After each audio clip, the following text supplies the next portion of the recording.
விண்ணாளும் தேவர்க்கும் மேலாய வேதியனை மண்ணாளும் மன்னவர்க்கும் மாண்பாகி நின்றானை தன்னார் தமிழளிக்கும் தன்பாண்டி நாட்டானை பெண்ணாளும் பாகனை pad பெருந்துறையில் கண்ணார் கடல் காட்டி நாயேனை ஆட்கொண்ட அண்ணாமலையானை பாடுதுங்கான் அம்மானாய் சித்தம் தெளிவீர்கள் அத்தன் ஆரூரை பத்தி மலர்த்தூவ முத்தியாகுமே. எல்லோருக்கும் வணக்கம். எல்லாம் வல்ல அஜபாரணன கமலவசந்த தியாகராஜ பெருமான் திருவருளும் எமை ஆளும் தர்மயாதீன குருமகா சன்னிதானங்களுடைய குருவருளும் கைகூடி வர சித்திர கதைகள் என்ற தலைப்பிலே வாரம் ஒரு நிகழ்ச்சியாக செய்து கொண்டிருந்த அந்த நிகழ்ச்சியை தொடர்ந்து இப்பொழுது சித்திரமும் செந்தமிழும் ஒரு தனி தலைப்பையே வைத்து ஒரு தனி பேஜா இதை ஆரம்பிச்சிருக்கோம். தர்மயாதீனத்தின் ஆதி குரு முதல்வரான ஆச்சாரியர் முதல் ஆச்சாரியர் குருஞான சம்பந்த சுவாமிகளுடைய அவர் பரிபூரணம் அடைந்த திருநாள் வைகாசி மாதத்திலே வரக்கூடிய அந்த விழாவை முன்னிட்டு வைகாசி மாதம் அவருடைய குரு பூஜை நடைபெறும் இந்த மாதம் முழுவதுமாக அந்த தவ முனிவரினுடைய சிறப்பை கருத்தில் கொண்டு தர்மயாதீனம் சார்ந்த நிகழ்ச்சிகளாகவே தர்மயாதீனம் சார்ந்த தலைப்புகளாகவே பேசலாம் என்று எண்ணி இருந்தோம். இதை ஒரு விண்ணப்பமாக குருமகா சன்னிதானங்களுடைய பொன்னார் திருவடிகளிலும் வைக்க சன்னிதானங்களும் மிகவும் மகிழ்ந்து ஆசீர்வாதங்களை வழங்கியுள்ளார்கள். அப்படி குருவர்களோடு கூடி தொடங்கிய இந்த நிகழ்ச்சி சென்ற வாரம் தொடக்க நிகழ்ச்சியாக முதல் நிகழ்ச்சியாக குருஞான சம்பந்த பெருமானுடைய திரு அவதாரம், அதை தொடர்ந்து அவர் மதுரையம்பதிக்கு சென்றதும் அங்கே பொற்றாமரை குளத்திலே சொக்கநாத பெருமான் அவருக்கு கண்ணுக்கினிய பொருளாக கைவரப்பெற்றதையும் பற்றி பார்த்தோம். இதை தொடர்ந்து அவருக்கு ஞானோபதேசம் அளிக்க வேண்டி சிவபரம்பொருள் அவரை திருவாரூர் திருத்தலத்திற்கு அனுப்பி வைத்ததையும், கமலாலய திருத்தலத்திலே கமலை ஞானப்பிரகாசருடைய திருவடிகளிலே ஞானம் கைவரப் பெற்றவராய் பக்குவம் அடைந்த நிலையில் அவர் தடுத்தாட்கொண்டு ஞானோபதேசம் எல்லாம் செய்து வைத்து பக்குவப்பட்ட அவரை வில்வாரண்யமாக இருந்த மாயூரம் தலத்திற்கு அருகே இருந்த வில்வாரண்யம் வில்வமர காடுகள் அங்கே இருந்த தருமபுர திருத்தலத்திற்கு அவரை அனுப்பி வைக்க ஆச்சாரியரிட்ட கட்டளையை சிறமேற்கொண்டு குருஞான சம்பந்தரும் தர்மபுரத்திற்கு வந்து தன்னுடைய ஆச்சாரியர் திருநாமத்திலேயே ஒரு மடத்தை துவங்கி அதுவே தர்மயாதீனமாக ஞான பண்ணையாக சிவஞானம் மிளிரும் திருத்தலமாக இன்று வரையிலும் அவர் தொடக்கமாக 27 தலைமுறைகளாக வெவ்வேறு காலங்களிலே வாழ்ந்தருடைய வெவ்வேறு மகா ஞானிகளால் அவர்கள் ஆச்சாரிய பீடத்தை அலங்கரித்து ஆச்சாரிய கட்டிலே அமர்ந்து சிவஞான செங்கோல் செலுத்தி உலகெங்கும் தமிழும் சைவமும் மெளிர அரும்பாடுபட்டு அன்பர்களுக்கு அருளியும் பல்வேறு சமயத்தொண்டு சமூகத்தொண்டு செய்து வந்தவர்களாயும் தேடி வந்த பசுக்களுக்கு ஞானம் புகட்டக்கூடிய ஞான பண்ணையாக இருந்ததையும் பல்வேறு கலைகள் செறிந்து விளங்கியதையும் காண்கிறோம்.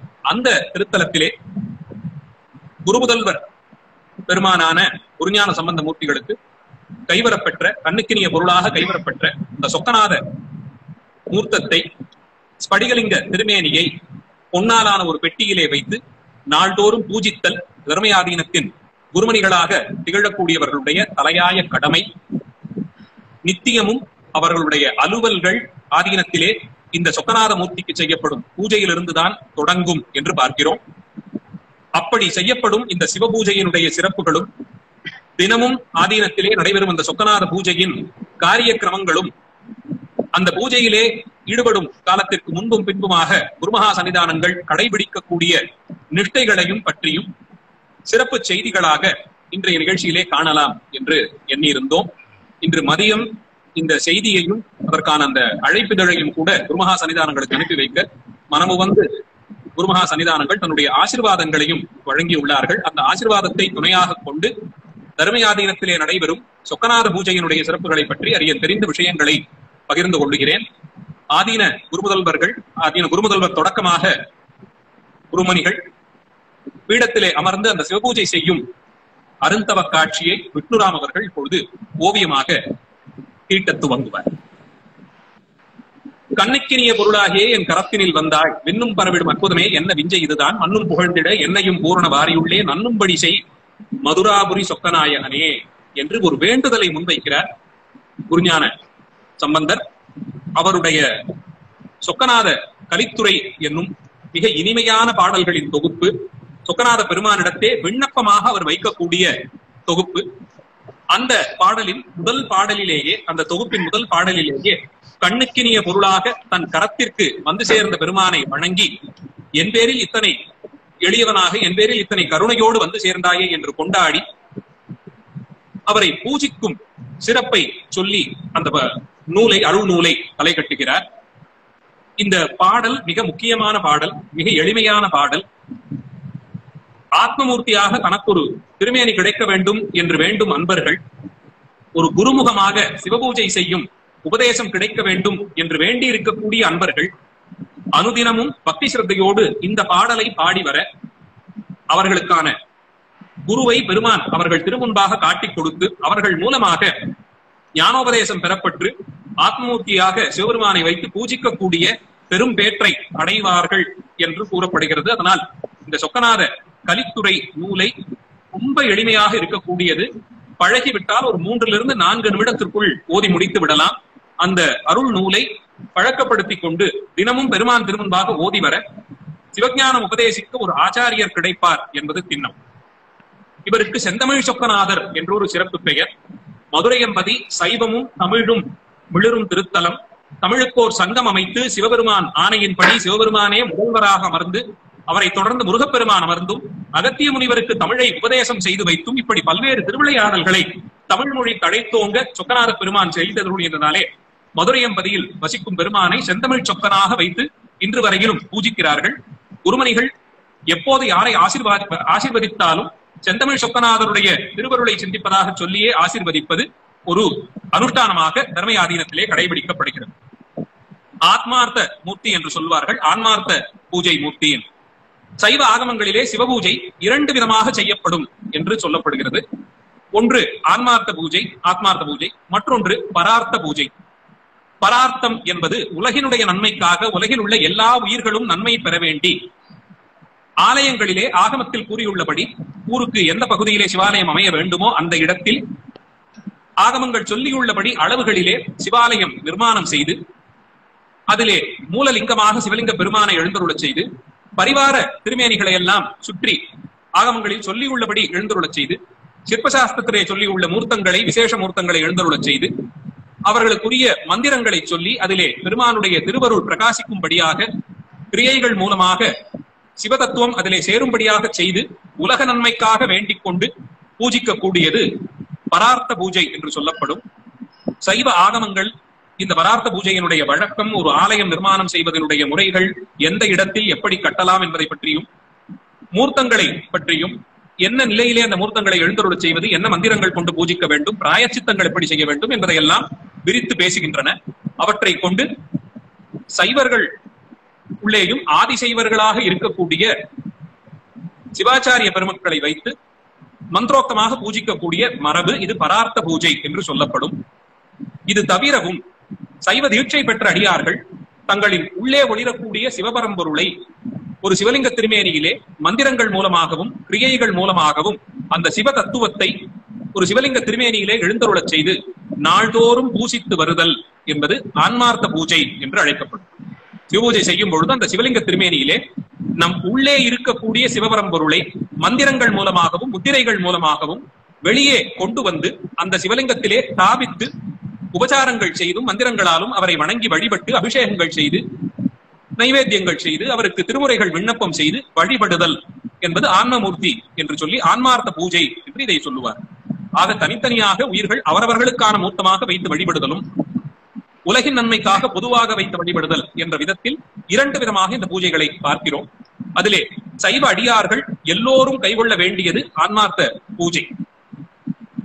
ஒரு ஆச்சாரியரிடத்தில், சன்னிதானங்கள் கொண்டு இருக்கக்கூடிய ஆச்சாரியர்களிடத்தே வேண்டி அவருடைய மனதிலே இவர்களுக்கு சிவபூஜை செய்யும் அளவிற்கு பக்குவம் வந்ததை உணர்ந்தவர்களாக அவர்கள் பேரிலே கொண்ட கருணையினாலே ஒரு பூஜா மூர்த்தத்தையும் கொடுத்து சிவபூஜையை உபதேசமாக செய்து வைத்து சிவபூஜை செய்யும் விதத்தையும் உபதேசம் செய்து வைப்பது. அப்படி செய்யப்பட்டவர்கள் ஆகமங்களிலே சொல்லியுள்ளபடி ஆன்மார்த்த பூஜையை தொடர்ந்து செய்து வருதல் சிறப்பு. தினமும் செய்யப்படும் அந்த சிவபூஜை முடியும் பொழுது அந்த நிர்மால்யங்களை எல்லாம் சண்டேசருக்கு கொடுத்துவிட்டு அந்த சிவலிங்க திருமேனியிலே நாம் எழுந்தருளச் செய்த சிவகலைகளை மீண்டும் நமக்குள்ளேயே ஒடுக்கிக் கொண்டு இந்த சிவலிங்க பெருமானை அவருக்காக இருக்கக்கூடிய ஒரு பெட்டியிலே வைத்து பூஜை அறையில் வைத்து விடுதல் என்பது மரபு. இதை சைவ அடியார்கள் அத்தனை பேரும் கைகொண்டு செய்ய வேண்டிய அனுஷ்டானம் இது. அதை ஆச்சாரிய ஸ்தானத்திலே விளங்கக்கூடிய தர்மயாதீனம் தொடக்கமாக இருக்கக்கூடிய சைவ ஆதீனங்கள் எல்லாவற்றிலும் அவரவர்களுடைய மரபிலே அவர்களுக்கு முன்பாக எழுந்தருளியிருந்த குருமகா சன்னிதானங்கள் எல்லாம் தொடர்ந்து பூஜை செய்து வரக்கூடிய மூர்த்தங்களை வைத்து வழிபடுதல் ஆன்மார்த்த பூஜையாக நடக்கும். அந்த விதத்தில் குருஞான சம்பந்தருக்கு கிடைத்த அந்த படிகலிங்க மூர்த்தமான செந்தமிழ் சொக்கநாத பெருமான் தர்மயாதீனத்தினுடைய குருமணிகள் அத்தனை பேருக்குமான ஆன்மார்த்த மூர்த்தியாக இருக்கிறார். இவரை நாள்தோறும் ஆகமத்தின் முறையிலே வழிபடுதல் என்பது தர்மயாதீனத்திலே நடைபெறும் சொக்கநாத பூஜையாக கருதப்படுகிறது. இந்த சொக்கநாத பெருமான் படிகலிங்க பெருமான் அவர் எழுந்தருளி இருக்கக்கூடிய தங்க பேழையோடையே கிடைக்கப்பெற்றார் என்று அறியப்படுகிறது. அதனால் அவர் ஒரு தங்கத்தாலான பெட்டி, தில்லை கோயிலினுடைய விமானம் போல அமைப்பில் இருக்கக்கூடிய ஒரு பெட்டியின் உள்ளே எழுந்தருள செய்திருப்பார்கள். கண்ணுக்கினிய பொருளாக கரத்தினில் வந்தமர்ந்த பெருமான் இவர்தான். இவர் எழுந்தருளி இருக்கக்கூடிய இடம் தர்மயாதீனத்தினுடைய பூஜை மடம் என்று அழைக்கப்படும். தர்மயாதீனத்திற்குள்ளே 2 தனி சிவாலயங்கள் உண்டு. ஞானபுரீஸ்வரர், தர்மபுரீஸ்வரர் என்று 2 சிவாலயங்கள் உண்டு.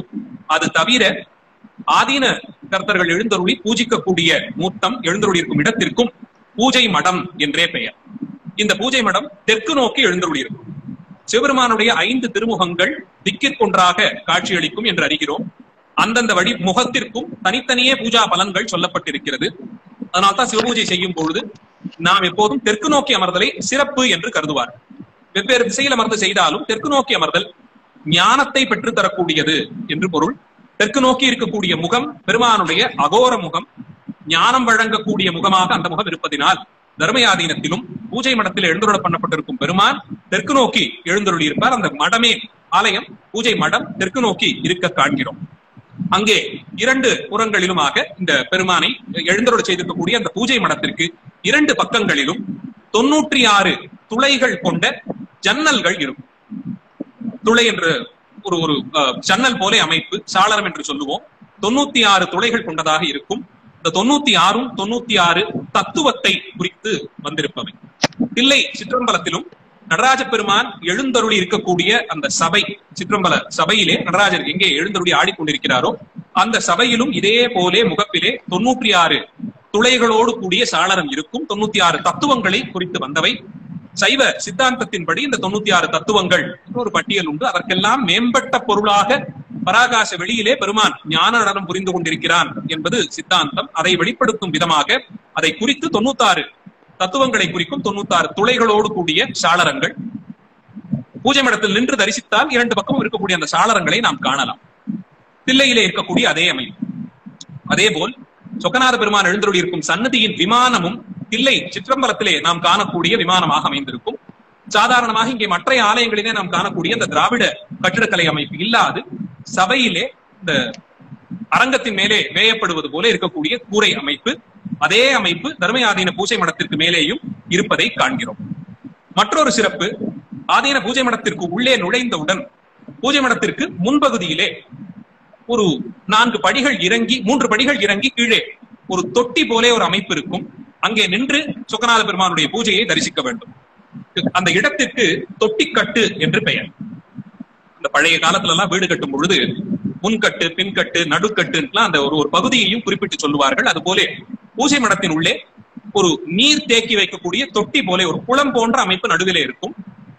4 பக்கத்துல இருந்து படிக்கட்டுகள் அமைத்திருப்பார்கள். அதுல இறங்கி உள்ளே நிற்கலாம்.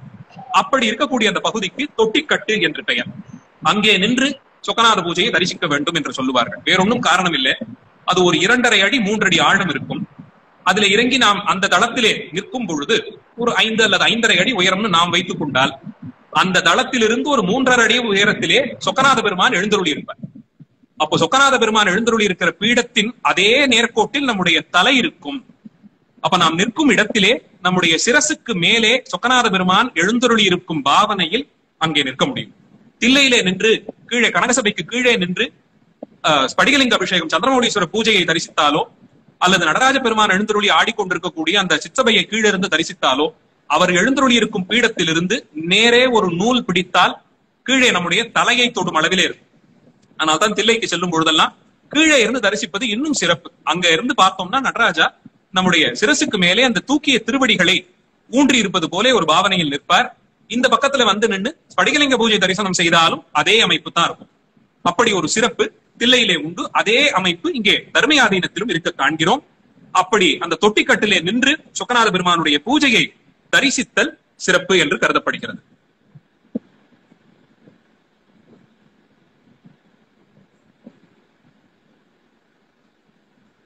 தில்லை தொடக்கமான பெருந்தலங்களிலே நாம் காணக்கூடிய பல்வேறு அமைப்புகள் தர்மயாதீனத்தினுடைய பூஜை மடத்தில் இருக்க காண்கிறோம். ஒரு 2 விஷயங்களை மாத்திரம்தான் இப்போ உதாரணத்திற்கு சொன்னேன். இவர் சொக்கநாதர், மதுரையம்பதியின் முதல்வர், மதுரை திருத்தலம் துவாதசாந்த தலம் என்று சொல்லப்படும். நம்முடைய உடம்பிலே இருக்கக்கூடிய 6 சக்கரங்கள் 7வது சக்கரம் வரையிலும் சென்று ஒவ்வொரு சக்கரமும் ஒரு திருத்தலத்தை குறித்து வரும். அப்படி மூலாதாரமாக திருவாரூர் தொடக்கமாக வரக்கூடியது. நம்முடைய உச்சந்தலைக்கு மேலே, உடலுக்கு வெளியே மேலே இருக்கக்கூடியது துவாதசாந்தம் என்ற ஒரு பகுதி. அங்கே ஒரு சக்கரம் இருக்கிறது. அந்த துவாதசாந்தத்தை குறிப்பதாக மதுரையம்பதி விளங்குகிறது. அதனால்தான் அந்த பெருமான் எழுந்தருளக்கூடிய அந்த பகுதிக்கு துவாதசாந்தம் போல இருக்கணும். அதனாலே நம்முடைய சிரசுக்கு மேல் உயரத்திலே இருக்கும் பாவனையில் தொட்டிக்கட்டு என்று சொல்லப்படும் பள்ளமாக இருக்கக்கூடிய இடத்தில் நின்று சொக்கநாத பெருமானை தரிசித்தால் அவருடைய திருவடிகள் நம்முடைய சிரசை தீண்டும் அளவிலே நின்று தரிசிக்கலாம். ஒரு சுவாமியை நின்று தரிசிக்கும் இடம்தான். நாளும் அதிலே எவ்வளவு அற்புதமான ஒரு சித்தாந்த கருத்தை, தாத்பரியத்தை வைத்திருக்கிறார்கள் என்பதை பார்த்து மகிழலாம். தர்மயாதீனத்தை பொறுத்தவரையில் அங்கே இருக்கக்கூடிய ஒவ்வொரு வழக்கங்களும் நாள்தோறும் சிந்தித்து மகிழக்கூடிய அளவிலே அந்த அவர்கள் கடைபிடிக்கும் வழக்கங்கள் மூலமாக கூட சித்தாந்த கருத்துக்கள் பரப்பப்படுவதை, நுட்பமாக பரப்பப்படுவதை புரிந்து தெரிந்து கொள்ளலாம். தில்லையிலே இருக்கக்கூடிய அதே போன்ற ஒரு அமைப்பு இங்கேயும் இருக்க காண்கிறோம். பரார்த்த பூஜைகள் நடைபெறக்கூடிய சிவாலயங்கள் போலேயே இங்கேயும் இந்த பூஜை மடத்தை சுற்றி வந்து தரிசனம் செய்வதற்கான இடம் இருக்கும். பிரகாரம் போலே இருக்கும். பூஜை முடிந்த பிறகு குருமகா சன்னிதானங்கள் எழுந்தருளி பிரதட்சணமாக வருவார். அவர் பிரதட்சணம் செய்யும் பொழுது அவரை பின்தொடர்ந்து நாமும் சென்று பிரதட்சணம் செய்து வரலாம். மற்றைய நேரங்களிலும் பூஜை மடம் திறந்திருக்கும் நேரத்திலே உள்ளே சென்று பிரகாரத்தை பலமாக வரக்கூடிய ஒரு அமைப்பு சிவாலயங்களில் இருப்பது போலேயே இங்கேயும் இருக்க காண்கிறோம். இதுவும் மற்ற இடங்களிலே பார்க்க முடியாத ஒரு சிறப்பு. இவருக்கு நடைபெறக்கூடிய அந்த பூஜைக்கு உடையவர் பூஜை என்று சொல்லுவார்கள். ஏன்னா நம்மை உடைய மூர்த்தி என்பதனாலே நம்மை உடையவர் என்ற பொருள்பட இவருக்கு செய்யப்படும் அந்த பூஜையை உடையவர் பூஜை என்று சொல்லுவார்கள். அதிலே அவரவர்கள் குருமகா சன்னிதானங்களாக எழுந்தருளி இருப்பவர்கள் அவர்கள் பூஜிக்கக்கூடிய சிவமூர்த்தம் அதற்கு உடையவர் என்று பெயர். இப்பொழுது இருக்கக்கூடிய குருமகா சன்னிதானங்கள் ஆவதற்கு முன்பாகவும் அவருக்கு ஒரு ஆன்மமூர்த்தியை வைத்து சிவபூஜை செய்து வந்தார் அல்லவா, அந்த மூர்த்திக்கு உடையவர் என்று பெயர். இது தவிர சொக்கநாத பெருமானுடைய பூஜை, இந்த 2 சிவலிங்க மூர்த்தங்களும் தவிர சித்தி விநாயகராக ஒரு விநாயக பெருமானும் முருகப்பெருமானுடைய திருமேனிகளும் உள்ளே உண்டு. இந்த 4 திருமூர்த்தங்கள் மாத்திரம்தான் சொக்கநாத பெருமான் ஆன்மார்த்த மூர்த்தி. அவர் தவிர ஒரு விநாயக பெருமானும் முருகப்பெருமானும் வழிபாட்டில் உண்டு. இந்த மூவரும் இல்லாது ஒவ்வொரு காலத்திலும் அங்கே எழுந்தருளி இருக்கக்கூடிய குருமகா சன்னிதானங்களுடைய உடையவர் என்று சொல்லப்படும் ஆன்மார்த்த சிவலிங்க மூர்த்தம், இந்த 4 மூர்த்தங்களும் அங்கே இருக்கும். நாள்தோறும் முதலில் அவர்களுடைய ஆன்மார்த்த மூர்த்திக்கு பூஜை செய்துவிட்டு அதன் பின் செந்தமிழ் சொக்கநாத பெருமானுக்கான சொக்கநாத பூஜையை செய்வது வழக்கமாக இருக்கிறது. பூஜைக்கு எழுந்தருளும் குருமகா சன்னிதானங்கள் பல்வேறு நியமனிஷ்டைகளை கடைபிடித்தபடி வருவார்கள். பிரம்ம முகூர்த்தத்திற்கும் முன்பாகவே கண்விழித்து எழுந்தருளி அவர்கள் அனுஷ்டானங்களை எல்லாம் முடித்துக் கொண்டு மௌனத்திலேயே இருப்பார்கள். மந்திரங்கள் ஓதிக்கொண்டு சிவகலைகளை உருவேற்றிய நிலையிலேயே இருப்பார்கள். அவர்கள் தீர்த்தமாடி அனுஷ்டானங்கள் செய்து துவராடி காவி உடை தரித்து, அதிலும் இங்கே தருமபுராதீனத்திலே நாம் பார்க்கக்கூடிய மற்றொரு சிறப்பு, சிவபூஜைக்கு எழுந்தருளும் காலத்தில் குருமகா சன்னிதானங்களும் மற்றைய திருக்கூட்டத்து அடியார்களும் கூட அவர்கள் உடுத்தி இருக்கக்கூடிய அந்த உடையை முழங்கால் வரையிலுமாக தூக்கி உடுத்திக் கொள்ளுதல் என்பது ஒரு வழக்கு.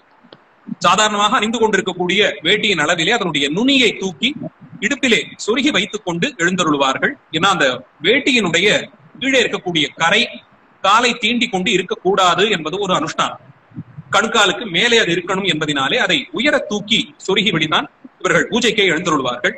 முடிந்த வரையில் வேறொருவரை முகத்தோடு முகமாக பார்க்காமல் காகிதம், கண்ணாடி, மற்றைய வஸ்துக்களை எதையும் தீண்டாது தங்களுடைய திருக்கரங்களை சிவகலைகளை அதிலே எழுந்தருளச் செய்யும்படியாக மந்திரங்களை ஓதிக்கொண்டு அவருடைய ஹிருதயத்திற்கு நேராக சின்முத்திரையிலே பிடித்துக் கொண்டு ஆச்சாரிய ஸ்தானத்தில் இருக்கக்கூடிய அவர்கள் சிவபெருமான் நிலையை அடைந்தவர்கள் தங்களுக்கு தாங்களே உபதேசம் செய்து கொள்ளும் பாவனையிலே மந்திரங்கள் ஓதிக்கொண்டே எழுந்தருள்வார்கள்.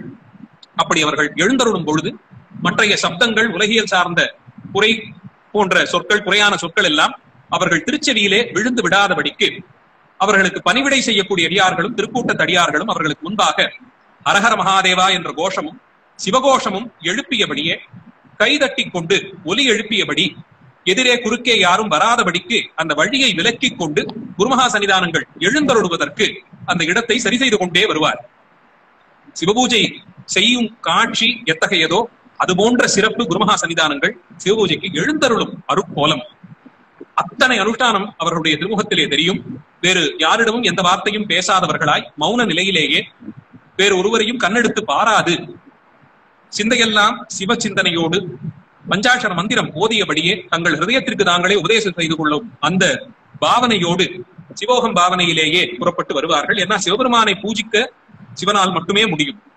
அவர் தன்மைக்கு ஏற்ப அவரை பூஜிக்க அவரால் மாத்திரமே முடியும் என்பது கருத்து. அதனாலே பூஜை செய்யும் அடியார்கள் அந்த பூஜை முடியும் வரையிலும் அவர்கள் சிவமான பாவனையை எடுத்துக்கொண்டு சிவபூஜை செய்வார்கள். அதனாலே அதிலே எந்தவித ஒரு குறையும் ஏற்பட்டு விடக்கூடாது என்பதனாலே வேறொருவரையும் கண்ணெடுத்தும் பாராது, வேறொரு சொல்லை எதையும் பேசாது, செவிகளிலும் வேறு சப்தம் எழாதபடிக்கு அரஹர மகாதேவா கோஷமிட்டுக் கொண்டு அடியார்களிட அதை கேட்டுக்கொண்டே குருமகா சன்னிதானங்கள் எழுந்தருள்வார்.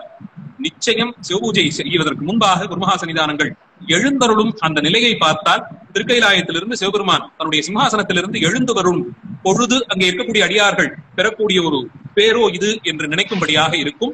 அப்படி ஒரு கம்பீரத்தோடு அவர்கள் எழுந்தருளி பூஜை மடத்திற்குள் எழுந்தருளி சிவபூஜையை செய்தருள்வார்கள். சிவபூஜைக்கான உபசாரங்கள் எல்லாம் தர்மயாதீனத்திலேயே பெறப்படுபவை. சிவபெருமானுடைய அந்த சொக்கநாத பெருமானுடைய அபிஷேகத்திற்கும் சிவபூஜைக்குமான தீர்த்தத்திற்கென்று தனியே ஒரு கிணறு பூஜை மடத்திற்கு உள்ளேயே இருக்கிறது. அந்த கிணற்றிலிருந்து சேகரிக்கப்படும் தீர்த்தம் மாத்திரமே இவருடைய பூஜைக்கு என்று கையாளப்படுகிறது.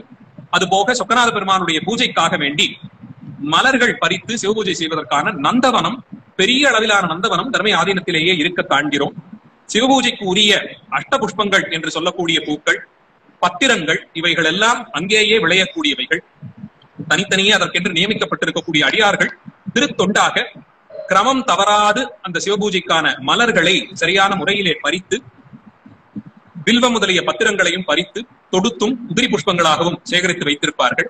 அந்த புஷ்பங்களோடு கூட அடியார்கள் மனமோந்து பெற்று வரக்கூடிய புஷ்பங்களையும் பெருமானுக்கு சிவ பூஜையிலே அர்ச்சனைக்காகவும் அலங்காரத்திற்காகவும் கைகொள்ளுவார்கள். பெருமான் ஆவைந்து ஆடி மகிழ்பவர். ஆவிலிருந்து பெறக்கூடிய பால், தயிர், நெய், கோமியம் போன்றவற்றால் அபிஷேகம் செய்தல் சிவபூஜையிலே ஒரு முக்கிய அங்கம்.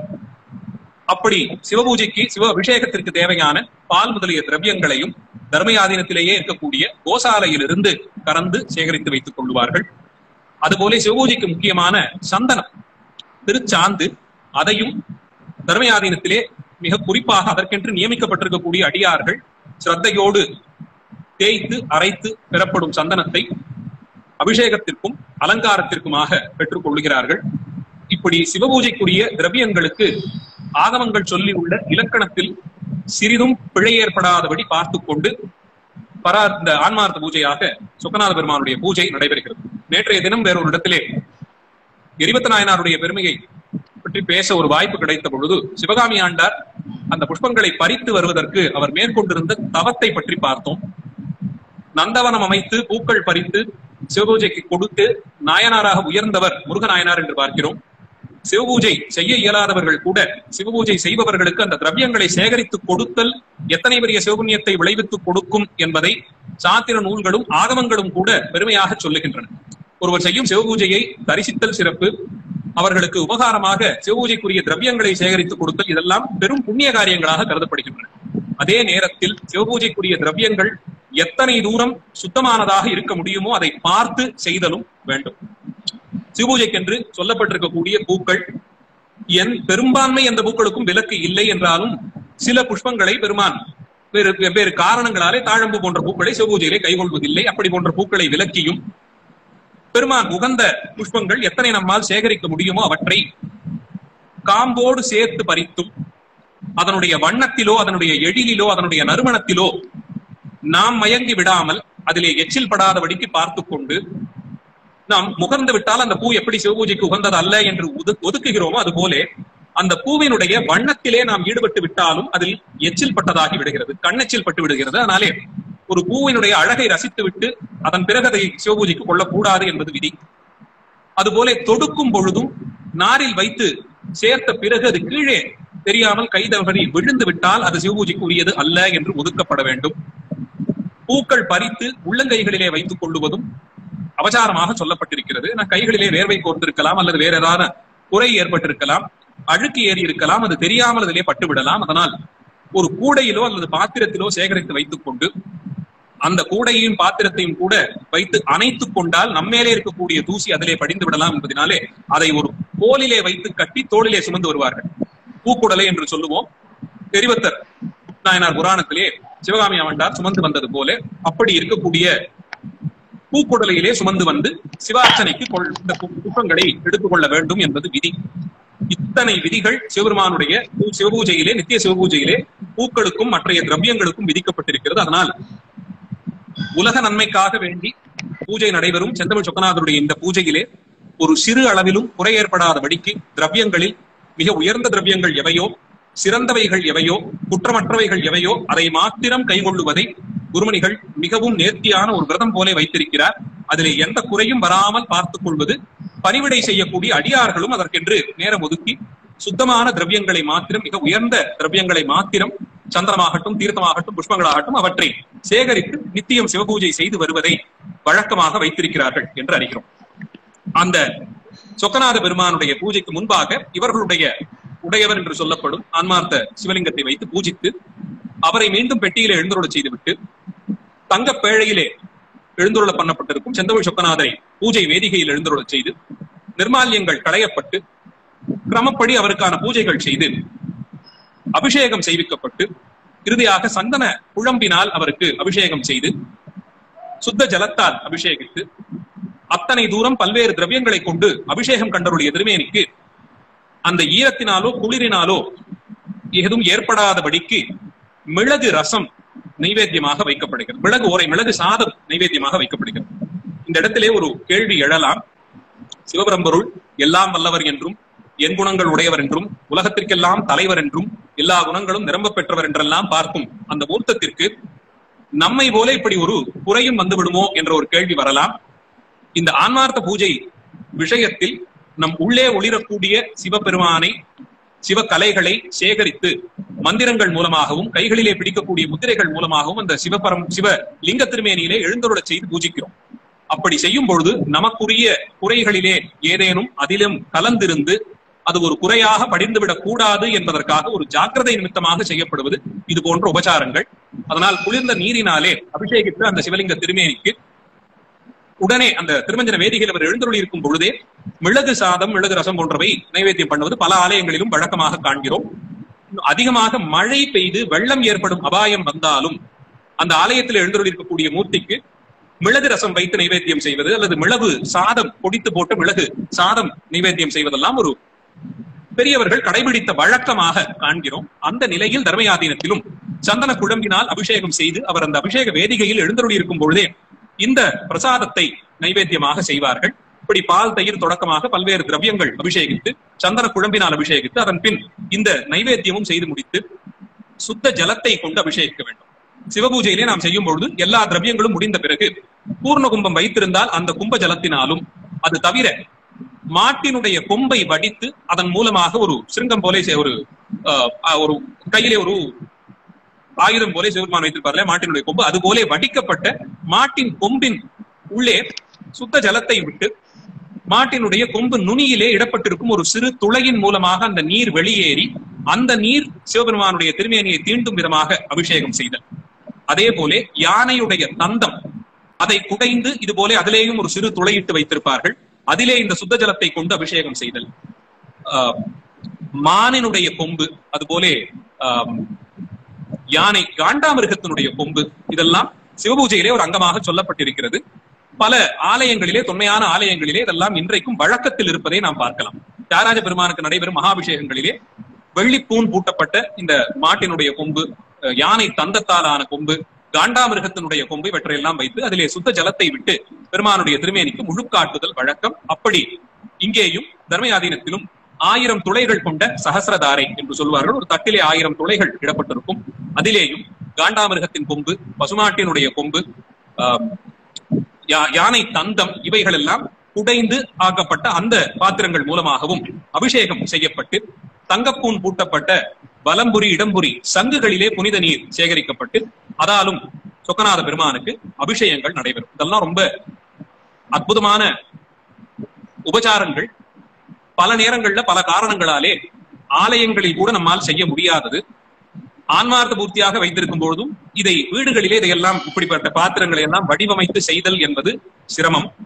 ஆனால் இதெல்லாம் நடைபெறும் இடங்களிலே சென்று கலந்து தரிசித்து பேரடைதல் சுலபம். தயவு செய்து தர்மயாதீனத்தினுடைய சிறப்புகளை அறிந்த அடியார்கள் எல்லோருக்கும் அங்கே இடம் உண்டு. அவசியம் வந்திருந்து சொக்கநாத பெருமானுக்கு நடைபெறும் இந்த விசேஷமான அபிஷேகத்திலே கலந்து கொண்டு வேறெங்கும் காண முடியாத இந்த அதிசயங்களை கண்டுகளிக்க வேண்டும். நீராடி சந்தனாபிஷேகம் ஆகி முடித்த பிறகு அவருக்கு இந்த மிளகு கொண்டு செய்யப்படும் மிளகு சாதம் நைவேத்தியமாகும்.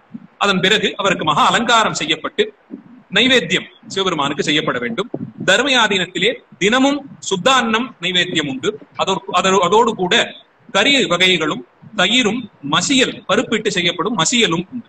சிவபூஜையிலே நீங்கள் எத்தனை வகையான அன்னங்கள்லாம் வைத்து எத்தனை பட்சணங்கள் செய்து பெருமானுக்கு நைவேத்தியம் செய்தாலும் நித்திய சிவபூஜையிலே சுத்தான்னத்திற்கு ஈடாக மற்றொன்று இருக்க முடியாது. அந்த நித்தியான சுத்தான்னத்தை பூஜையிலே வைத்து சிவபூஜை நைவேத்தியமாக வைப்பார்கள். அதோடு கூட தர்மயாதீனத்தில் வாரந்தோறும் ஒவ்வொரு நாளும் ஒரு சித்தான்னம் கலந்த சாத வகைகள் ஒவ்வொன்றும் தாமரை பூ போன்று வடிக்கப்பட்டிருக்கக்கூடிய ஒரு வெள்ளி பாத்திரத்திலே வைத்து நைவேத்தியம் செய்வார்கள். ஞாயிற்றுக்கிழமைகளிலே வெண்பொங்கலும், திங்கட்கிழமைகளில் சர்க்கரை பொங்கல், செவ்வாய்க்கிழமைகளில் சம்பா சாதம், தில்லையிலே இது மிக முக்கியமான பிரபலமான நைவேத்தியம். வடித்த சாதத்திலே மிளகும் சீரகமும் விட்டு செய்யப்படும் சம்பான்னம். புதன்கிழமைகளிலே புளியோதரை, வியாழக்கிழமைகளில் பருப்பு சாதமும், வெள்ளி அன்று தயிர் சாதம் தத்யோன்னமும், சனிக்கிழமைகளிலே எள்ளோதரையும் நைவேத்தியமாக சிறப்பு நைவேத்தியமாக வைக்கப்படும். தாமரை போன்று வடிவமைக்கப்பட்டிருக்கக்கூடிய ஒரு பாத்திரத்தில் வைத்து அதை நைவேத்தியம் செய்வார்கள். இது தவிர சுத்தான்னத்தோடு தினமும் பருப்பு மசிக்கப்பட்டு பருப்பு மசியலோடு கூடிய ஒரு காயிட்ட கூட்டும், ஒரு பொரியல், தயிர் இவைகள் எல்லாம் பெருமானுக்கு மகா நைவேத்தியமாக நடைபெற்று மகா நைவேத்தியத்தினுடைய அந்த நேரம் அது நடைபெறும் நேரத்திலே இத்தனை அமுதுபடிகளும் பெருமானுக்கு திருமுதாக இடும் பொழுது அவருக்கு தாகசாந்திக்காக நீரும் வைக்கப்படும். ஆலயங்கள்ல கூட இந்த வழக்கம் உண்டா என்று தெரியவில்லை. தாகசாந்திக்காக பாத்திரத்திலே சுத்த ஜலம் வைத்து பெருமானை உபசரிப்பதெல்லாம் தர்மயாதீனம் போலே மற்ற இடங்களில் பார்க்க முடியாது. இது உபசாரத்தினுடைய எல்லை என்று சொல்லலாம். எல்லாம் வல்லவனான பெருமானை நமக்கு அருளக்கூடியவனுக்கு நமக்கு எப்படி உபசாரங்கள் செய்தால் மகிழ்ந்து ஏற்றுக்கொள்ளுவோமோ அது போலே அன்னதானத்தை பற்றிய லட்சணங்கள் சொல்லும் பொழுது இன்றைக்கு ஏதோ ஒரு நிலையிலே போன இடத்துல ஒரு அன்னதானம் செய்யணும்ன்ற எண்ணம் வந்ததுன்னா பக்கத்துல இருக்கக்கூடிய ஏதாவது ஒரு உணவு விடுதியிலே ஒரு 10 பொட்டலம் அன்னங்கள் இல்ல வேற எதையான வாங்கி விநியோகம் பண்ணிட்டு வந்துடுறோம். வாஸ்தவத்தில் அன்னதானம் என்பது அன்னத்தோடு கூட பருகுவதற்கான நீரையும் சேர்த்தே கொடுக்க வேண்டும். அது அவசியம், வேற வழியே கிடையாது. அன்னம் மாத்திரம் தனியாக கொடுத்தால் எழுந்து போய் நீர் பருக முடியாத நிலையிலே ஒருவர் அந்த தானத்தை பெற்றுக்கொண்டு உணவு உண்ணும் பொழுது நீர் பருக தாகம் ஏற்பட்டு அல்லது நெஞ்சு அடைத்து அவர் துன்பப்பட்டால் அதால் விளையும் பாவத்தில் நமக்கு பங்கு உண்டு. நாளை அன்னம் வழங்கும் பொழுது அடியார்களுக்கும் கூட நீர் அவசியம் கொடுக்க வேண்டும். அந்த தானத்திலே அப்படி சொல்லப்பட்டிருக்கு. அதுபோல உபசாரமாக பெருமானுக்கு அன்னங்கள் நைவேத்தியம் செய்யும் பொழுது அதோடு கூட பருகுவதற்கு தீர்த்தம் சுத்த ஜலமும் வழங்க வேண்டும். இது ஆகமங்கள் வலியுறுத்தக்கூடிய ஒரு மரபுதான். அதை தர்மயாதீனத்திலே கடைபிடித்து வைத்திருப்பதை பார்க்கிறோம். அதன் பிறகு பெருமானுக்கு சோடசுபசாரங்கள் செய்யப்பட்டு இது தர்மயாதீனத்திலே மிக தொன்மையான வழக்கமாக பார்க்கிறோம். பெருமானுக்கு இந்த சோடசுபசாரங்கள் என்று சொல்லக்கூடிய சத்திரம், சாமரம், வெஞ்சாமரம், விசிறி, தர்ப்பணம் என்று சொல்லப்படும் கண்ணாடி இவைகளை கொண்டு பெருமானுக்கு உபசாரங்கள் சமர்ப்பிப்பார்கள் தர்மயாதீனத்திலே. அதுவும் மிகச்சிறந்த நிலையிலே நடைபெறும். அதோடு கூட இசையாலும் மொழியாலும் பெருமானை ஏத்துதல், திருமுறை பதிகங்களை ஓதுவாமூர்த்திகள் பாட தர்மயாதீனத்திலே கற்று தேர்ந்த ஓதுவாமூர்த்திகளிலும் அவர்களுக்கு ஒரு அங்கீகாரம் தருவது போலே சொக்கநாத பூஜையினுடைய முடிவில் நன்கு கற்று தேர்ந்து பரீட்சிக்கப்பட்ட ஓதுவாமூர்த்திகளுடைய சிரசிலே இண்டை மாலை சாற்றி அவர்களுக்கு ஒரு அங்கீகாரம் வழங்குவார்கள். அப்படி அங்கீகாரம் வழங்கப்பட்ட ஓதுவாமூர்த்திகள் மாத்திரமே உள்ளே சொக்கநாத பூஜை நடைபெறும் அந்த பூஜை மடத்தின் வாசலிலே இருக்கக்கூடிய அறையில் நின்று திருமுறை விண்ணப்பம் செய்யலாம். வித்யாபீடமாக இருக்கக்கூடிய 12 திருமுறைகள் திருமுறை கோயிலாக பெருமானுடைய பூஜை மடத்தின் வாசலிலே இருக்கும். அந்த இடத்திலே நின்று திருமுறை விண்ணப்பம் செய்வார்கள். திருமுறை திருப்புகள் போன்ற பாடல்களை விண்ணப்பம் செய்வார்கள். அதற்கு இப்படி ஒரு அங்கீகரிக்கப்பட்ட நிலையிலே இருக்கக்கூடிய ஓதுவாமூர்த்திகளுக்கு மாத்திரமே அனுமதி. அவர்கள் அங்கே நின்று அந்தந்த நாளுக்குரிய பதிகங்களை அந்த நாளினுடைய சிறப்பிற்கு தகுந்தார் போலே பதிகங்களை இசையோடு கூட்டி விண்ணப்பம் செய்வார்கள். அது தவிரவும் நாதஸ்வரம் போன்ற மங்கள இசையும் நித்தியமும் நடைபெறும் சொக்கநாத பூஜையிலே அவர்கள் இசை காணிக்கையாக பெருமானுக்கு செய்வதை பார்க்கிறோம். சிவபெருமானை இந்த சிவபூஜை எல்லாம் முடித்த பிறகு சொக்கநாத பெருமானை அவருக்குரிய அந்த தங்க பேழையிலே ஒடுக்கும் பொழுது, முன்பே சொல்லி இருந்தேன், இந்த ஆன்மார்த்த பூஜை என்பது நம் உள்ளே இருக்கக்கூடிய சிவகலைகளை மந்திரங்கள் மூலமாக வெளிக்கொண்டு வந்து எதிரே இருக்கக்கூடிய சிவலிங்கத்திலே தாபித்து அவரை பூஜை செய்தல். அப்படி பண்ணினோம்னா முடியும் பொழுது அதிலே சேர்க்கப்பட்ட சிவகலைகளை மீண்டும் அதிலிருந்து தட்டி எழுப்பி பெருமானை உள்ளே கொண்டு சென்று நம்முடைய ஆன்மாவின் உள்ளே ஒடுக்குதல். அதே மரபாக பூஜித்த அந்த லிங்க மூர்த்தத்தையும் ஒரு பெட்டியிலோ ஒரு செம்படத்திலோ வைத்து சாற்றி வைப்பார்கள். அதற்கு ஒடுக்குதல் என்பது மரபு சொல். அப்படி அந்த சிவலிங்க திருமேனியை ஒடுக்குவதற்கு முன்பாக அவருக்கு சாற்றி அலங்கரிக்கப்பட்ட அந்த மாலைகள், இண்டை மாலைகளை எல்லாம் அந்தந்த ஆச்சாரியர்கள் அவர்களுக்கு முன்பாக இருந்த அவருடைய குருக்கள், அவருடைய ஆச்சாரியர்களுக்கு மானசீகமாக இந்த சிவபிரசாதத்தை கொடுப்பதாக பாவனையிலே கொடுத்து விடுவார். சாதாரணமா நாம சிவபூஜை செய்யும் பொழுது சிவபூஜையிலே நிர்மால்யம் இல்லையா, கடைசியாக சுவாமி மேலே சாற்றி இருந்த புஷ்பங்கள், சந்தனம், நைவேத்திய பிரசாதங்கள் இவற்றை எல்லாம் சண்டிகேஸ்வரருக்கு என்று தனியே ஒரு பூஜை செய்து அவரிடத்தை அதை கொண்டு போய் சேர்க்க வேண்டும். அதன் பிறகு சண்டிகேஸ்வர பிரசாதமாகத்தான் நாம் எடுத்துக் கொள்ளலாம். நேரடியாக சிவபிரசாதத்தை ஸ்வீகரிப்பதற்கு எல்லோருக்கும் அருகதை இல்லை. சிவபிரசாதம்ன்றது எவ்வளவு உத்தமமான ஒரு விஷயம். அது சிவ நிர்மால்யம் என்பது அத்தனை உத்தமமான ஒன்று. அதை நேரடியாக பெறுவதற்கு என்று அங்கீகரிக்கப்பட்டவர்கள் என்று சிலர் உண்டு. நிர்மால்ய மூர்த்திகளாக ஒரு 5 பேரை அடையாளம் காட்டுகிறார்கள். நந்தியம்பெருமான், சண்டீஸ்வரர், பிருங்கி மகரிஷி, ராவணன், பாணாசுரன் போன்றவர்கள் சிவநிர்மால்யத்திற்கு உரியவர்களாக அறியப்படுகிறார்கள்.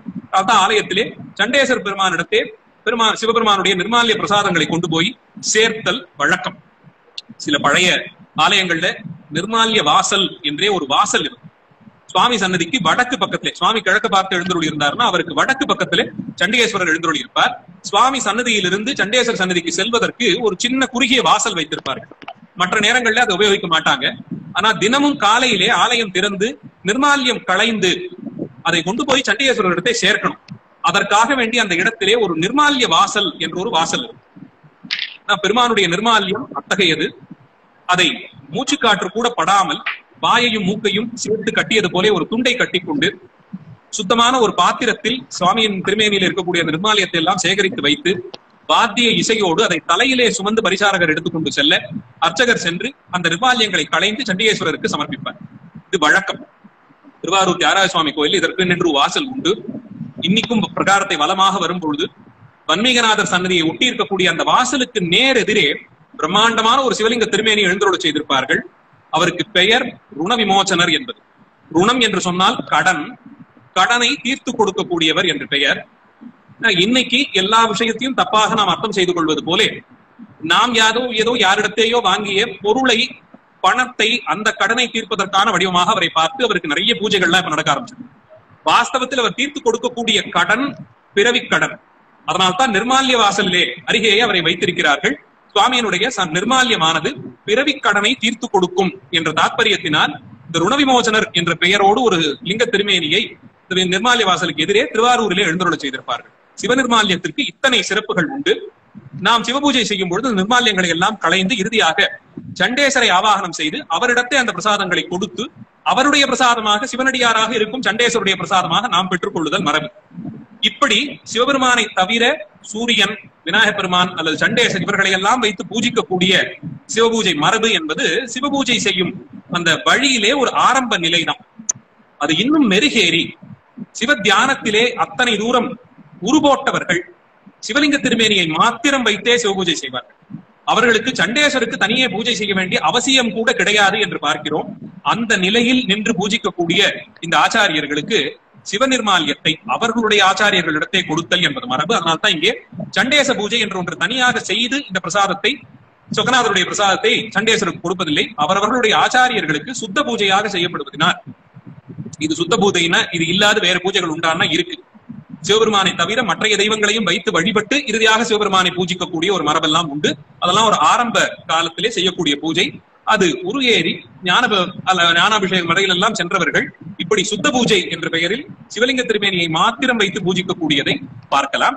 இப்படி தர்ம ஆதீனத்தில் சுத்த பூஜையாக நடைபெறுவதனாலே அவர்கள் சிவநிர்மால்யத்தை, இந்த இண்டை மாலை முதலிய பிரசாதங்களை எல்லாம் சண்டேசருக்கு என்று தனியே ஸ்தானம் வைத்து கொடுக்காது, அவர்களுக்கு பூர்வர்களாக இருந்த ஆச்சாரியர்கள், அவர்களுக்கு முன்பாக ஞானபீடத்தை அலங்கரித்த ஆச்சாரியர்களுக்கு மானசீகமாக வழங்கிவிட்டு அவர்கள் பிரசாதமாக அதை இவர்கள் சுமப்பதோடு அடியார்களுக்கும் அந்த பிரசாதத்தை விநியோகம் செய்வார்கள்.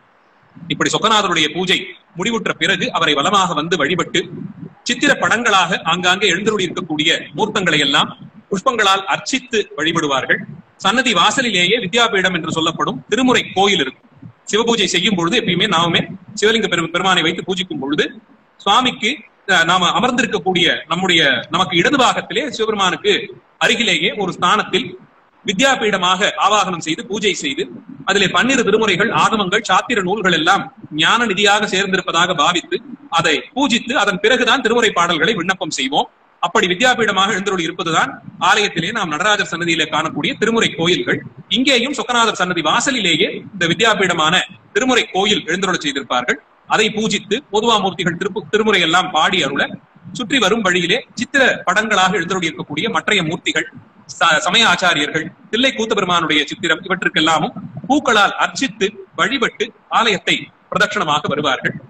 அதன் பிறகு ஆச்சாரிய குருமுதல்வராக இருக்கக்கூடிய ஆதி குருமுதல்வராக இருக்கக்கூடிய குருஞான சம்பந்தர் சுவாமிகளுடைய சன்னதியை அடைந்து அவருக்கு பூஜை செய்து அங்கிருந்து பிரசாதத்தை அடியார் திருக்கூட்டம் தொடக்கமாக அங்கே குழுமி இருக்கக்கூடிய எல்லா அடியார்களுக்கும் வழங்கி முடித்து அதன் பின் பூஜை மடத்தை வழிபட்டு சொக்கநாத பெருமானிடத்தை விடைபெற்றுக் கொண்டு வெளியேறி அவர்களுடைய சித்ராசனமாக இருக்கக்கூடிய பகுதி பண்டாரக்கட்டு என்று சொல்வார்கள். அங்கிருந்துதான் தர்மயாதீனத்தினுடைய அலுவலக பணி இவற்றை எல்லாம் சன்னிதானங்கள் மேற்பார்வை பார்ப்பதும் வேண்டி வரும் அடியார்களுக்கு தரிசனம் கொடுத்து அவர்கள் பிணிதீர்க்கும் மருந்தாக அருள் வார்த்தைகள் சொல்லுவதும் இந்த பண்டாரக்கட்டு என்று சொல்லப்படும் இடத்தில்தான்.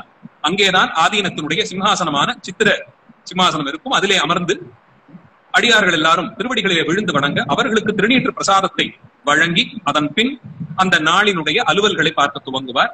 அதற்குள்ளாக மற்ற ஆலயங்களில் இருந்தெல்லாம் சிவபிரசாதங்கள் வந்து சேர அவற்றையும் சிரமேற்கொண்டு இருந்த இடத்திலிருந்து கைகூப்பி சிவபெருமானை அந்தந்த ஆலய மூர்த்திகளை வணங்கி அருகே இருக்கக்கூடிய அடியார்களுக்கும் அந்த பிரசாதத்தை கொடுத்து அருளுவார்கள். இது தர்மயாதீனத்திலே நாள்தோறும் காலை வேளைகளிலே நடக்கக்கூடிய ஒரு சிறப்பு முறையாக பார்க்கிறோம். இதுபோல மற்ற இடங்களில் ஸ்தாபனங்களில் பார்க்க முடியாத ஒரு சிறப்பு தர்மயாதீனத்திலே ஆன்மார்த்த மூர்த்தியாக இருந்தாலும் சொக்கநாத பெருமானுக்கு 10 நாட்கள் விழாவாக ஆவணி மூல விழா மிகச்சிறப்பாக கொண்டாடப்படும். மதுரை எம்பதியிலே பல விழாக்கள் இருந்தாலும் இந்த ஆவணி மூல விழா முழுவதுமாக பெருமானுக்கு என்று எடுப்பிக்கப்பட்டதாக சொல்லுவார்கள். மதுரையிலே சுவாமியும் அம்பிகையும் ஆளுக்கு 6 மாதங்களை பிரித்துக் கொண்டு ஆழ்வதாக ஒரு கணக்கு உண்டு. அதனால்தான் ஆவணி மாத மூல நன்னாளிலே சுவாமி பட்டாபிஷேகம் செய்து கொண்டு ஆவணி தொடக்கமாக 6 மாதங்கள் அவர் அரசாட்சி செய்வதாகவும் அதன் பிறகு 6 மாதங்கள் கழித்து அம்பிகையினுடைய பட்டாபிஷேகம், அதை தொடர்ந்து அவள் ஒரு 6 மாதங்கள் ஆட்சி செய்வதாகவும் கருத்து. அப்படி நடந்து வந்த விழா தான் இப்பொழுது சித்திரை மாதத்திலே நடைபெறுவதனால் இந்த மாத கணக்கிலே கொஞ்சம் கால வித்தியாசம் ஏற்படுகிறது. ஆனால் ஆவணி மூல நன்னாள் சிவபெருமானுடைய பட்டாபிஷேகம், சொக்கநாத பெருமானுடைய பட்டாபிஷேகம் நடந்து பிட்டு திருவிழா என்று அழைக்கப்படும் ஐதிஹ்ய விழா, இறைவன் புரிந்தருளிய அந்த திருவிளையாடல்களை நினைவு கூறக்கூடிய விழாவாக ஆவணி மூல திருவிழா நடைபெறும்.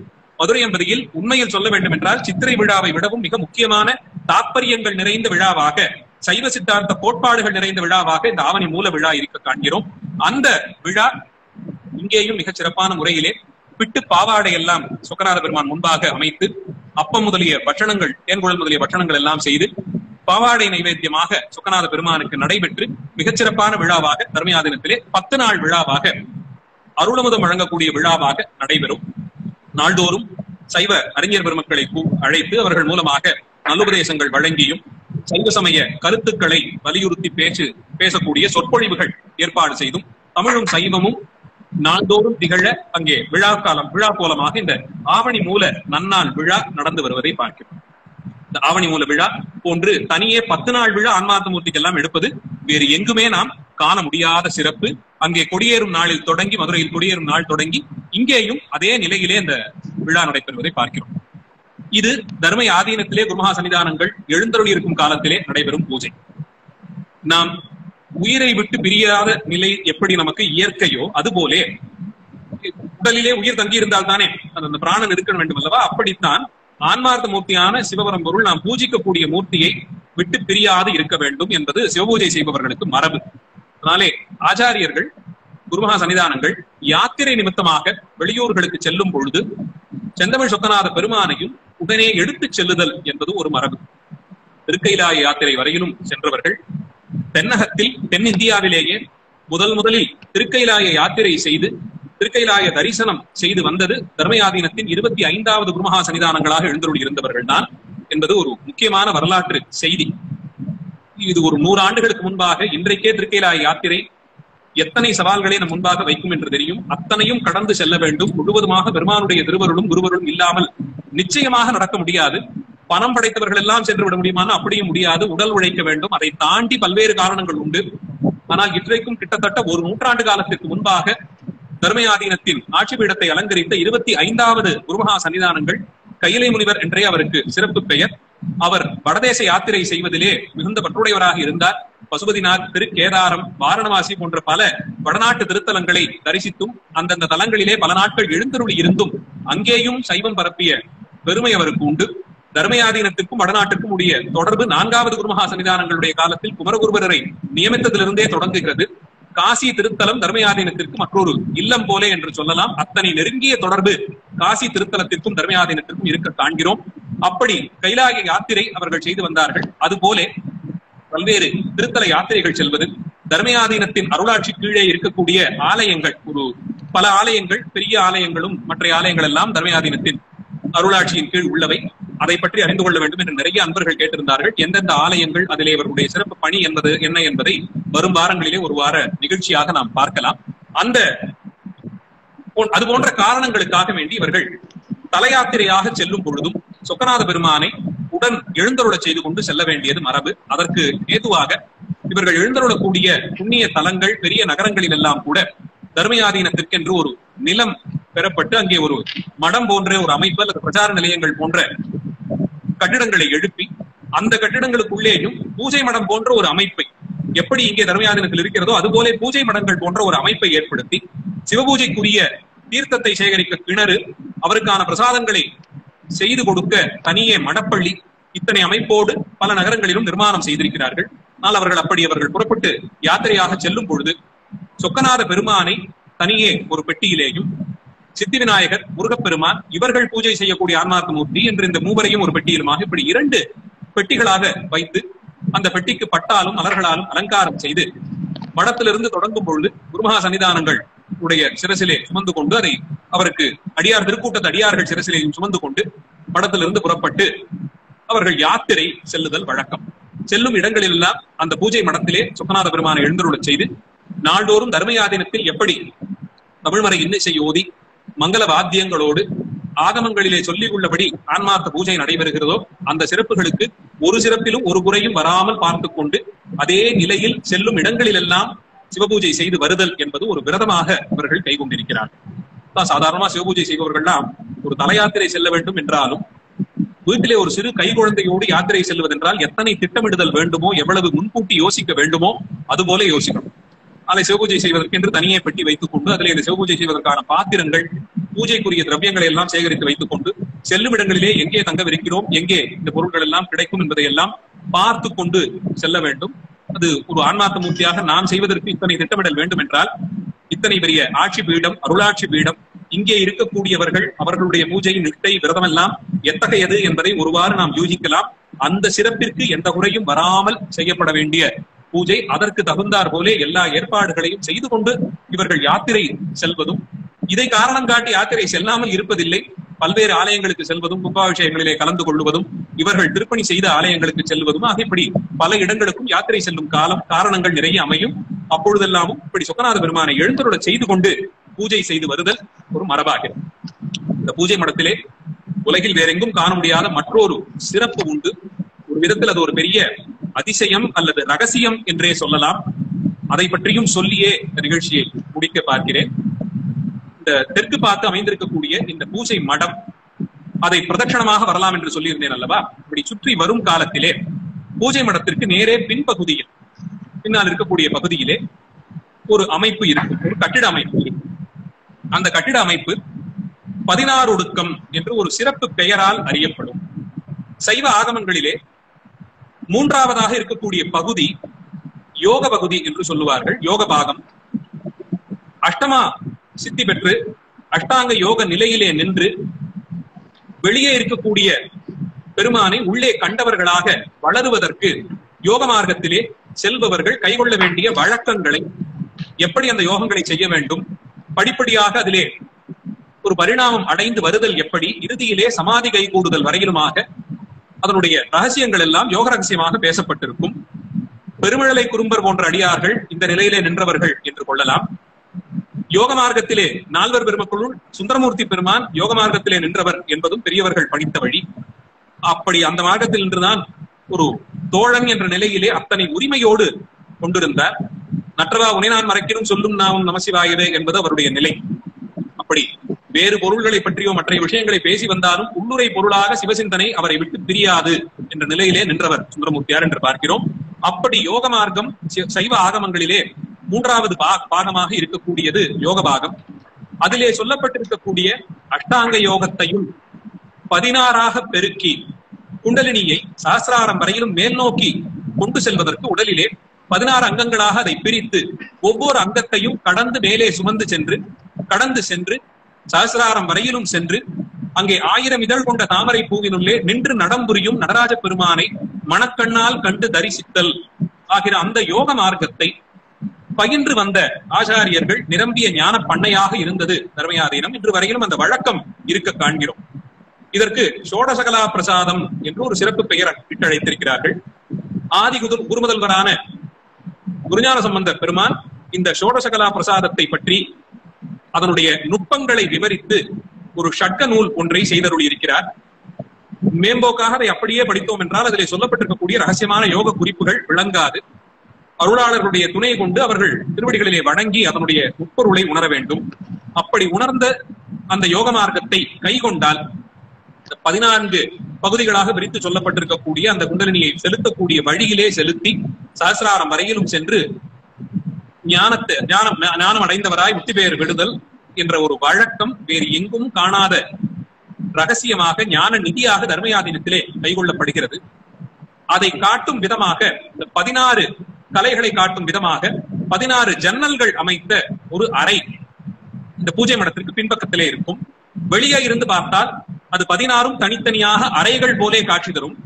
அந்த 16 ஜன்னல்களையும் கடந்து சென்றால் இறுதியிலே ஒரு வாசல் இருக்கும். அதன் உள்ளே நுழைந்து பார்த்தால் இந்த 16 ஜன்னல்களும் கண்ணுக்கு தெரியாது, நேரே ஒரு பிரகாரம் போலே நமக்கு முன்பாக அது வளர்ந்திருக்கும். வெளியே இருந்து பார்த்தால் 16 தனித்தனி அறைகள் போலே இருந்தது. சிவத்தியானத்திலே ஈடுபட்டு அறைகள் போலே தடுப்பு சுவர்கள் இருந்த அந்த வழியிலே அந்த தடுப்பு சுவர்களை எல்லாம் கடந்து இடித்து மேலே சென்றார். பராகாச வழியாக அதன் உள்ளே சென்றால் உள்ளே ஒரு சிவலிங்க திருமேனியோ மற்ற மூர்த்தங்களோ எதுவும் இருக்காது, வெற்று வெளியாக இருக்கும். பராகாச வெளியை குறிப்பது அதை சென்று அடைந்தவர்கள் உய்வு பெற்று அந்த ஞான நிலையை அடைந்ததை குறிக்கும் விதமாக உள்ளே ஒரு தீபம் ஏற்று வைக்கப்பட்டிருக்கும். ஒரு விளக்கிலே தீபம் ஒன்று ஏற்றப்பட்டிருக்கும். வெளியே இருந்து பார்த்தால் 16 பகுதிகளாக இருந்தது. உள்ளே சென்று பார்த்தால் இந்த 16ம் ஒன்றாக இணைந்த நிலையிலே இருக்கும். இதெல்லாம் ஒரு தாத்பரியத்தை, ஒரு அதிரகசியமான யோக மார்க்கத்தை எளிமையாக நாம் புரிந்து கொள்ளவாவது உதவ கட்டிடக்கலையை இப்படி பிரயோகித்திருக்கிறார்கள். இதெல்லாம் ஞானத்தின் வெளிப்பாடின்றி மற்றில்லை. சாமான்யமாக நினைத்து ஒரு ஆலயத்தையோ மற்றொன்றையோ நிர்மாணம் செய்பவர்களால் இதெல்லாம் இப்படி நினைத்து செய்துவிட முடியாது. அத்தனை சிறப்புகள் இங்கே இருக்கக்கூடிய ஜன்னலுக்கும் கதவுக்கும் கூட உண்டு என்று சொல்லலாம். ஜன்னலுக்கும் கதவுக்கும் இருக்கக்கூடிய தாத்பரியங்கள், அதனுள்ளே ஆகம கருத்துக்களும் சித்தாந்த கருத்துக்களும் பொதிந்திருப்பது தர்மயாதீனம் போலே உலகில் வேறொரு இடத்தில் ஆலயங்களில் கூட காண முடியாது என்று திண்ணமாக சொல்லலாம். அத்தனை சிறப்புகள் நிறைந்தது தர்மயாதீனத்தினுடைய அந்த சொக்கநாத பூஜை மடமும். அந்த மடத்திலே கைகொள்ளப்பட்டு இன்று வரையிலும் சற்றேறக்குறைய 600 ஆண்டுகளாக செய்து வரப்படும் இந்த சொக்கநாத பெருமானுடைய, செந்தமிழ் சொக்கநாத பெருமானுடைய நித்திய பூஜை முறைகளும் அந்த ஓவியத்திலே நீங்கள் பார்க்கலாம். நடுவிலே இருப்பது வெள்ளி மண்டபம். அதில்தான் சொக்கநாத பெருமானை எழுந்தருளச் செய்து உபசாரங்கள் எல்லாம் செய்து பூஜிப்பார்கள். பூஜை முடிந்த பிறகு பெருமானை தங்க பேழையிலே வைத்து அவரை பக்கத்திலே எழுந்தருளச் செய்துவிட்டு அவர் எழுந்தருளி இருந்த அந்த வெள்ளி மண்டபத்திலே பூஜையிலே இருக்கக்கூடிய முருகப்பெருமானுடைய திருமேனியை எழுந்தருளச் செய்து விடுவார். ஆனா சொக்கநாத பூஜை தவிர மற்றைய காலங்களிலே சொக்கநாத பெருமானை நாம் தரிசிக்க முடியாது. அவர் தங்கப்பேழையிலே அருகே எழுந்தருள செய்திருக்க நடுவிலே இவரை முருகப்பெருமானை எழுந்தருளி இருப்பார்கள். தர்மயாதீனத்திற்கு சிவபெருமானுடைய ஞான வடிவமாக முருகப்பெருமான் இருக்கிறார் என்ற கருத்தும் அவர் பேரிலே ஒரு ஸ்ரத்தையும் பக்தியும் அன்பும் வெவ்வேறு காலங்களிலே வாழ்ந்த குருமகா சன்னிதானங்களுக்கு இருக்க காண்கிறோம். இவர்களுடைய அருளாட்சியிலே இருக்கும் ஆலயங்களில் எல்லாம் சிறப்பு பெற்று விளங்கக்கூடிய திரு புள்ளிருக்கு வேலூர் வைத்தீஸ்வரன் கோவில், அங்கே முத்துக்குமார சுவாமியாக எழுந்தருளி இருக்கும் பெருமான் பேரிலே இவர்கள் கொண்ட காதலின் வெளிப்பாடு வெவ்வேறு காலங்களிலே வாழ்ந்தருடைய குருமகா சன்னிதானங்களும் தம்பிரான்மார்களும் செய்தருடைய பாமாலைகளும் அவ்வக்காலங்களிலே அவர்கள் செய்த திருப்பணிகளும் பல்வேறு ரத்தினங்கள் இழைத்தும் தங்கத்தாலுமான திருவாபரணங்களும் கொடுத்து அந்த செல்வமுத்துக்குமார பெருமானை செல்ல பிள்ளை போல இவர்கள் பார்த்து கொண்ட விதத்தையும் வைத்தே புரிந்து கொள்ளலாம். அதனாலே முருகனிடத்தை அவர்களுக்கு கொண்ட ஈடுபாடு தனித்து விளங்க காண்கிறோம். முருகப்பெருமான் வேறல்ல, சிவபெருமானுடைய ஞானம் என்பது வேறல்ல, சிவனருளினுடைய தன்மையாகவே முருகனை பார்க்கிறோம். அந்த நிலையில் வைத்து அவருக்கு சொக்கநாதர் எழுந்தருளும் அந்த இடத்திலேயே அவரை வைத்து பூஜிப்பார்கள். பெருமான் உள்ளே பெட்டியில எழுந்தருள பண்ணப்பட்ட பிறகும் சொக்கநாதருடைய அருள் வடிவமாக அங்கே முருகன் இருக்கிறான் என்று பார்த்து அவர் மூலமாக சொக்கநாதருடைய அருளை சிந்தித்துக் கொண்டு நாம் மேலே நடந்து செல்லலாம் என்ற தாற்பயத்தோடு அப்படி அங்கே முருகப்பெருமானை எழுந்தருள செய்திருப்பார்கள். இதெல்லாம் அந்த பூஜை மடத்திலே நாம் காணக்கூடிய சிறப்புகள். பார்க்கும் திசைதோறும் வரலாற்று சிறப்பும் சித்தாந்த கருத்துக்களும் சைவ சமய கோட்பாடுகளும் நிரம்பி தழும்பி வழியக்கூடிய ஞான பாத்திரம் என்று இந்த ஆதீனத்தை சொல்லலாம். அடியேன் அந்த ஆதீனத்திலே தீட்சை பெற்றவனாக இருப்பதினாலும் அந்த ஆதீனத்தின் சீடனாக இருப்பதினாலே இப்படி பேசுவதாக கொள்ள வேண்டாம். இந்த ஆதீனத்தினுடைய சிறப்பை இங்கே வந்து உணர்ந்தவர்கள் நிச்சயம் அறிவார்கள். எதுவும் தெரியாத நிலையில் இருந்தவர்களை எல்லாம் நான் உட்பட இந்த ஆதீனம் எந்த உயரத்திற்கு கொண்டு இருப்பது என்பதை குருமகா சன்னிதானங்களுடைய அருளை பெற்ற அடியார் பெருமக்கள் உணர்வார்கள். இப்படி ஞான பண்ணையான இங்கே வளருதல் பசுக்களுக்கு விசேஷம் என்று கொள்ளலாம். பசு என்ற நம் நிலையிலே உயிர்களாக நம்மை பார்த்தோம் என்றால் அந்த பசுக்களை மேய்த்து நல்ல வழியில் கொண்டு வர ஒரு பண்ணை வேண்டும். அது ஞான பண்ணையாக இருக்க வேண்டும்.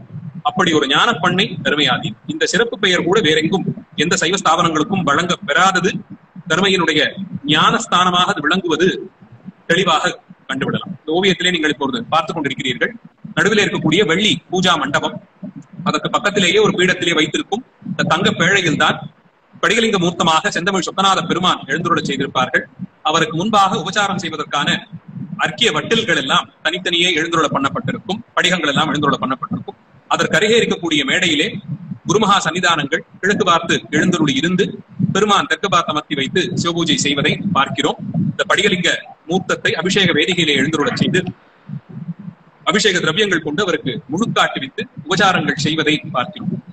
தர்மயாதீனத்தினுடைய பூசை மடம் சிவகலைகள் நிரம்பிய ஒரு ஸ்தானம். அங்கே சென்று செந்தமிழ் சொக்கநாத பெருமானை வணங்கி வழிபட்டு குருமணிகளுடைய திருக்கரங்களினாலே திருநீர் பெற்றுக் கொள்ளுதலை விட சுலபமான மற்றொரு வழியை அடியன் அறிந்ததில்லை. எத்தனை ஆலயங்களுக்கு சென்றாலும் எத்தனை சிவபூஜைகளை கலந்து கொண்டாலும் சைவ சந்நியாசம் மேற்கொண்ட ஒரு சைவ சமய ஆச்சாரியர் செய்யும் சிவபூஜையை கண்கொண்ட பயனாக கண்பெற்ற பயனாக கண்டு தரிசித்தல் சிறப்பு. அப்படி அவர்கள் செய்யும் சிவபூஜையிலே கலந்து கொள்வதற்கு திருநீர ருத்ராட்சம் தரித்த அத்தனை அடியார்களுக்கும் உரிமை உண்டு. தர்மயாதீனத்தினுடைய சீடர்கள் தான் உள்ளே வர வேண்டும் என்றெல்லாம் நியதி கிடையாது. அதனால் தர்மயாதீனத்திலே நடைபெறும் இந்த செந்தமிழ் சொக்கநாதருடைய பூஜையிலே சைவ அடியார் பெருமக்கள் அத்தனை பேரும் கலந்து கொண்டு இந்த சிவபூஜையிலே கலந்து கொண்டு சொக்கநாத பெருமானுடைய திருவருளை பெற வேண்டும் என்பதை ஒரு விண்ணப்பமாக முன்வைத்து இந்த நிகழ்ச்சியை தலை கட்டுகிறேன். இந்த ஓவியத்திலே நீங்கள் மீண்டும் பார்க்கலாம். இன்னும் சிறிது நேரத்தில் அவர்கள் தனியாக எடுத்து பதிவும் செய்து விடுவார். இன்னும் அதனுடைய நுட்பங்களை எல்லாம் புகைப்படமாக பார்க்கும் பொழுது தெரிந்து கொள்ளலாம். கேட்ட அடியார்கள் அத்தனை பேருக்கும் நன்றிகளை தெரிவித்துக் கொண்டு இப்படி ஒரு